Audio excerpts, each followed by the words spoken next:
welcome back. Today we're going to be continuing with our Joe Mad journey, except today we're going to be doing a very deep dive into his wonderful visual effects, such as different types of smoke, clouds, fire, water, force effects, slime, and wind.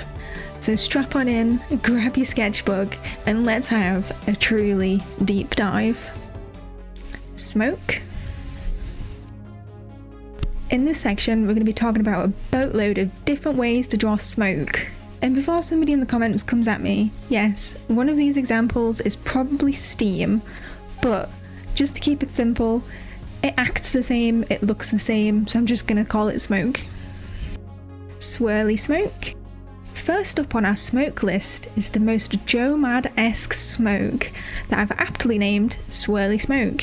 We start with the general guideline of our smoke's direction, often in a line of beauty shape, making sure to keep some of those lines as straight as possible if you want to get the true essence of Joe Mad style. If you do want a plume of smoke, check out the next section though. Then fill out the general shape of the smoke with a taper. Don't be afraid to add some bumps and lumps to the outside of your shape like Joe has. Extra depth is a good thing. Now, add some swirl lines that run into the corners as if they are wrapping around the form to make them look like they are folding and twisting. General definition lines are then added in various shapes, sizes, and space from one another, and these of course all follow the form of the smoke. If you have swirly smoke in the background or in a small panel, use the same general technique. Just don't add in as much detail as it's not really needed, you wouldn't really see that in real life, and your inker will thank you for not putting in that unnecessary detail. Billowing smoke. Now let's talk about big areas of billowing smoke and how we can learn that for ourselves. When I say billowing smoke, I mean smoke that starts off from a source, then grows larger and larger as it lifts away. With this example here, you can see that the origin point is on the floor. It collects together in the middle before then billowing out and becoming larger at the top. So I would start with a general guideline. Think of it as a smoke container, a general shape of where the smoke is and where the smoke is going. Then we can start to build these plumes like Joe has. If you look closely, you might notice that the plumes are basically many layers of circles that have either been joined together and or deformed in their shape to make them look less obviously spherical. The key is to keep your spherical plumes in logical order and not to repeat your shapes and sizes too often. What I mean by this is, we can see on the floor that they are quite small before becoming a more medium shape and clumping together in the middle, before a wind updraft hits them and they expand greatly. Keeping this in mind, if we create our first layer of circles, understanding where they would be smaller and bigger in the general smoke plume, then once we have our guide sizes, we can then add depth by adding similar sizes in layers behind and in front, and then amending the shape of these to be a whole lot less perfectly spherical. Slime. In this section, we're going to be talking about how we can make some gooey slime for ourselves. Here's an example of the type of sticky, tacky goop that I want to demonstrate how to create today. Joe's is more complicated than what I'm going to demonstrate.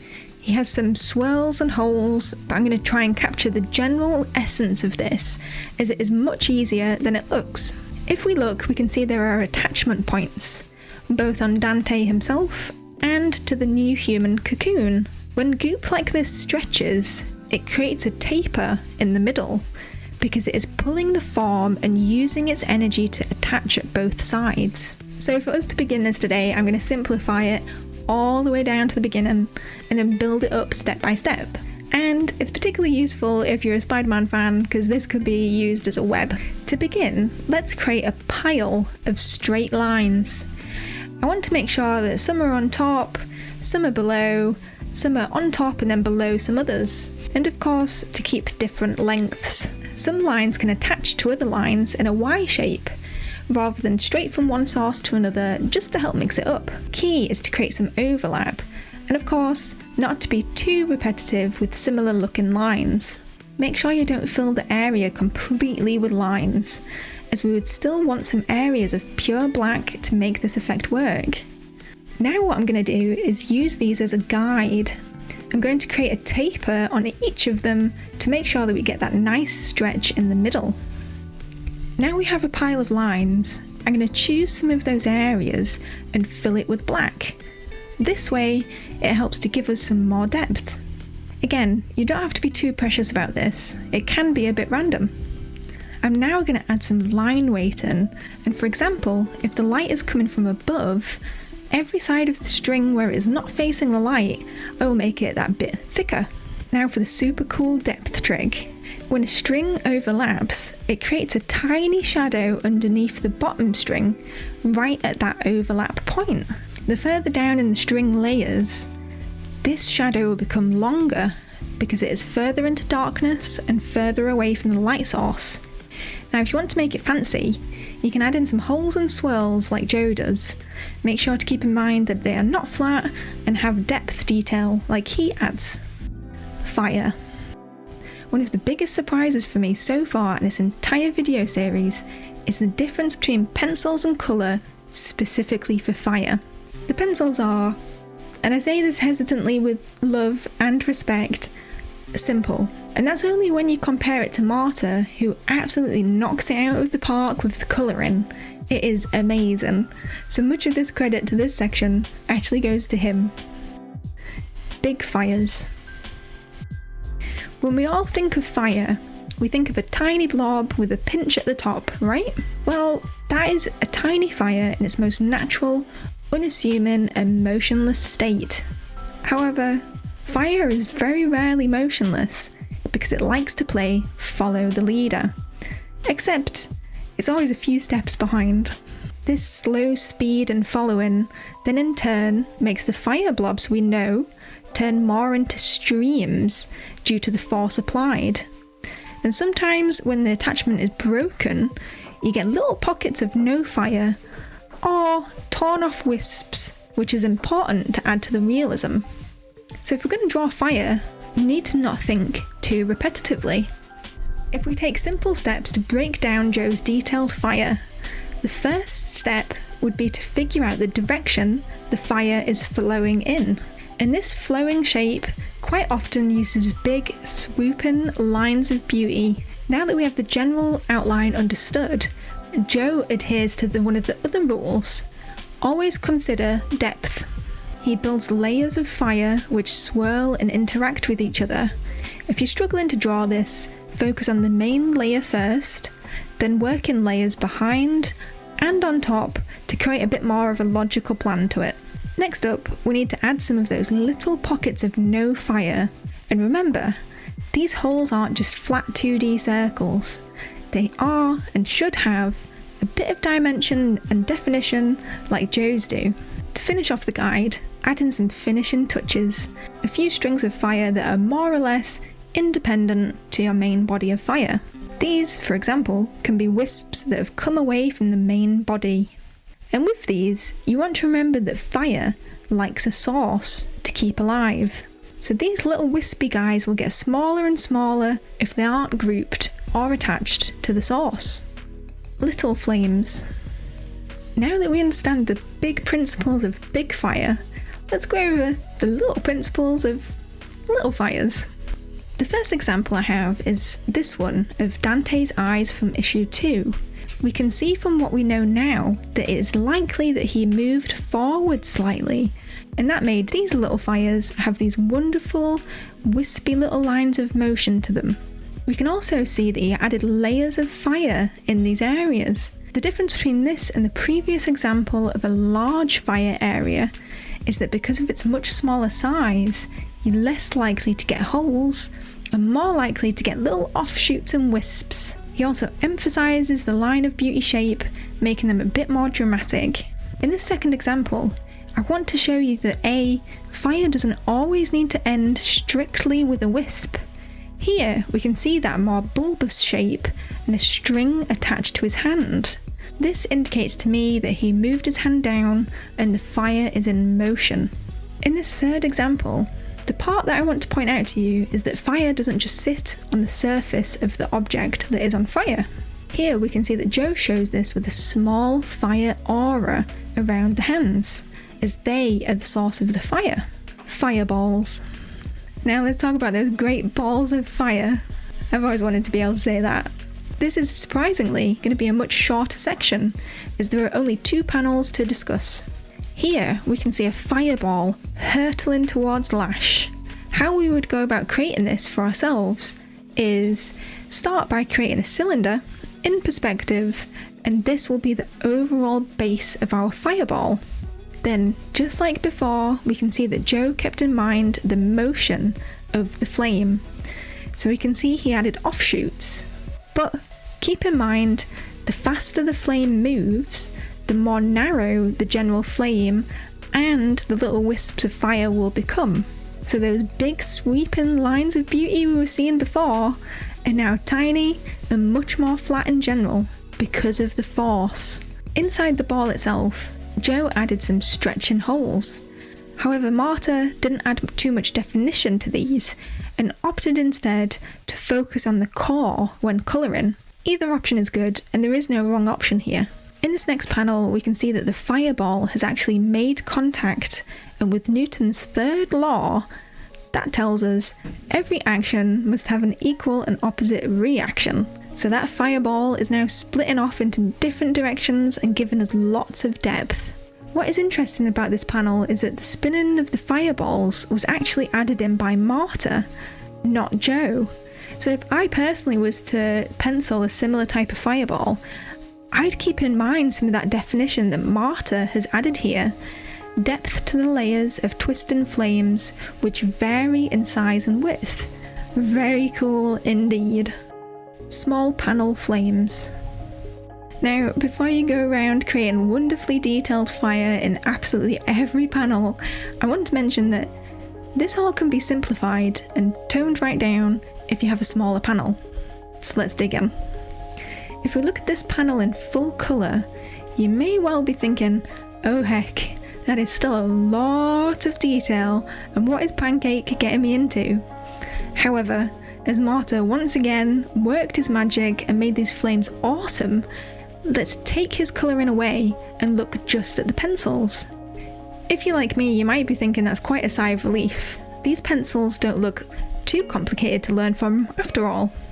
And if you're a colourist and you're watching this, I hope that you too get the credit you deserve when colouring fire. We can see that there's a little bit of motion on Dante leaning forward in his upper body and head region, but what made my eyes light up was that Joe used a little invisible breeze. This breeze is then used to make the points and wisps around his entire body all have the same directional motion.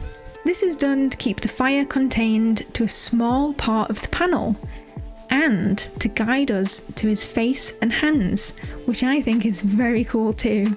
He also keeps the general fire guidelines simpler, with less depth and much larger holes in the fire, because remember, this panel is small, so you want those things to translate to the viewer, otherwise all of your hard work and all of your detail will get lost.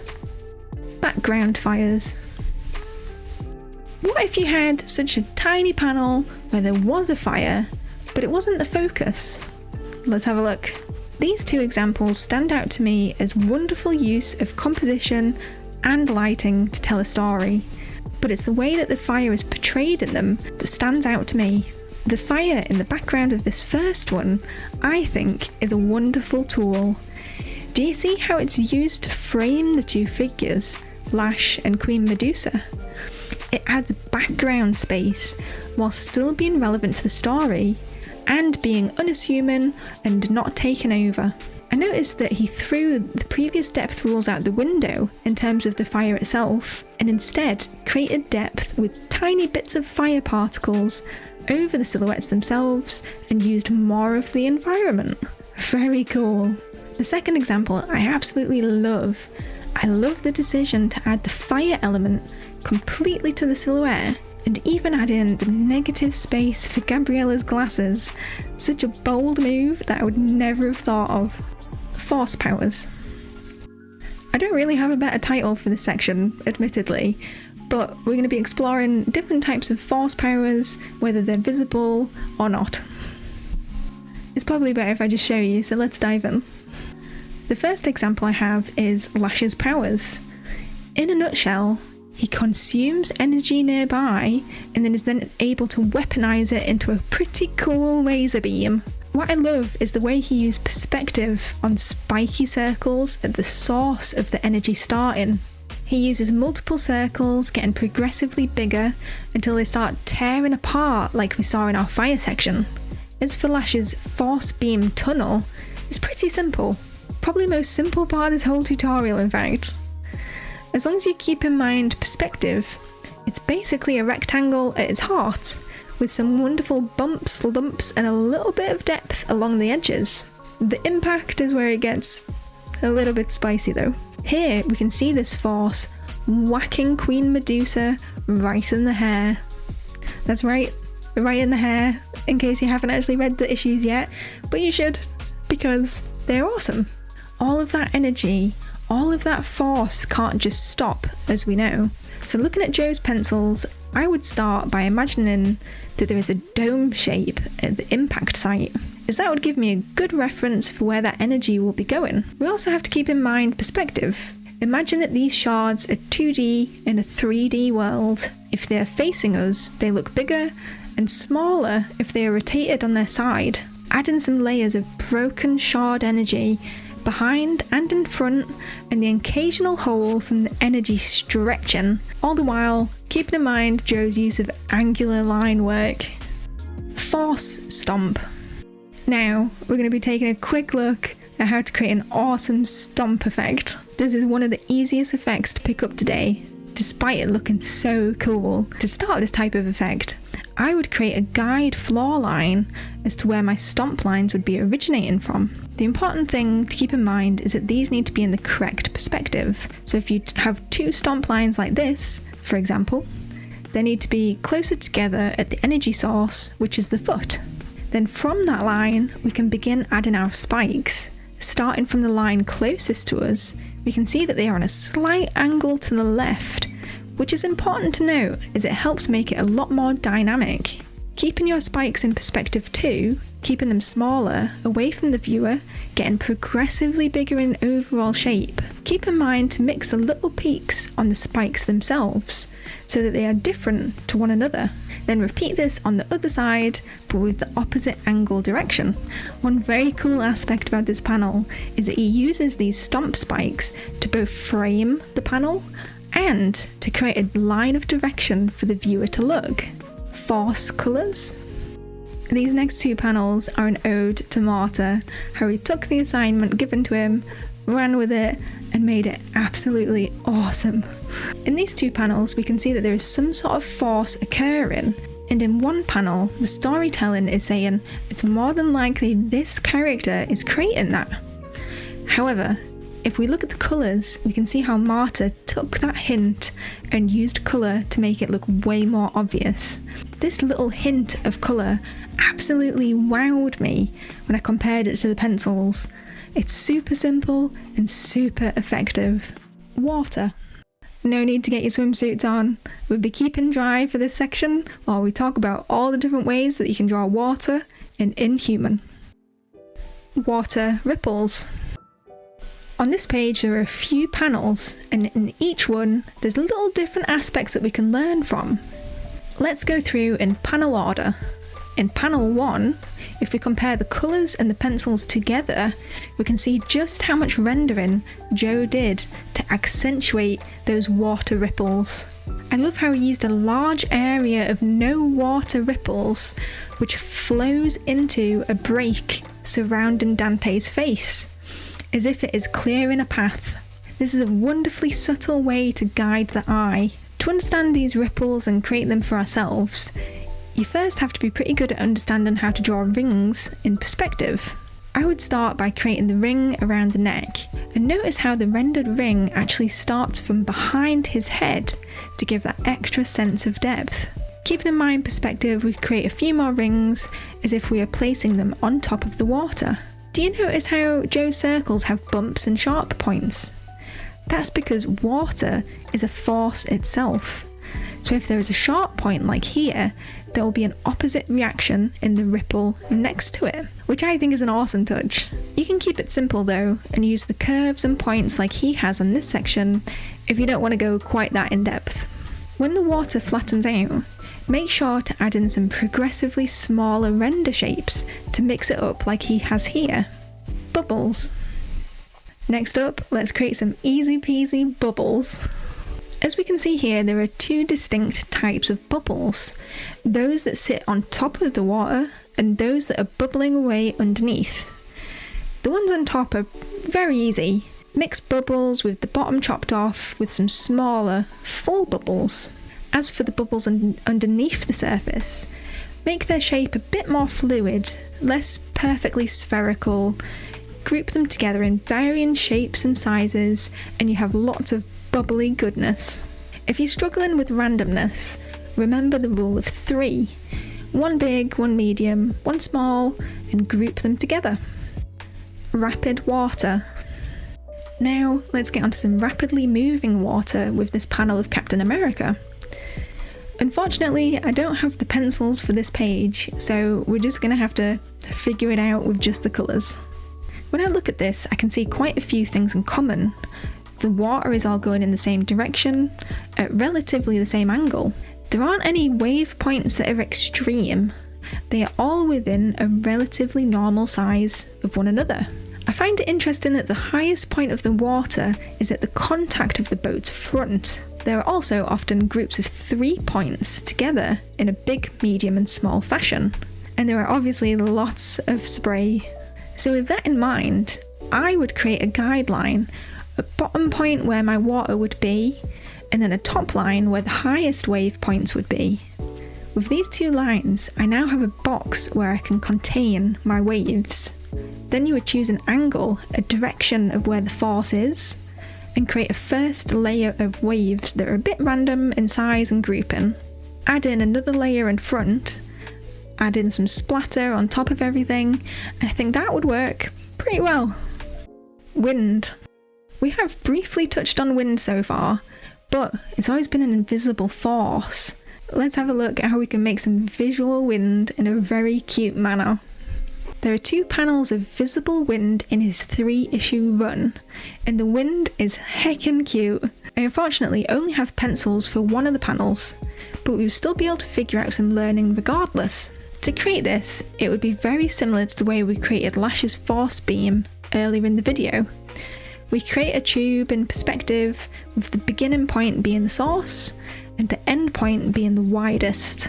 Around the source point, we can see that Joe added in some broken up rings to emphasise the breath being blown outwards. What is interesting that he created depth by overlapping slightly and then making the edges jagged. Moving on to the source of the wind, we can see that they too are jagged. However, the longest parts are central to her mouth, and that they get progressively smaller the further from that central point. Streaky speed lines are added in, and he keeps in mind the perspective of the tube when doing so. Now we're on to the giant cute swirls.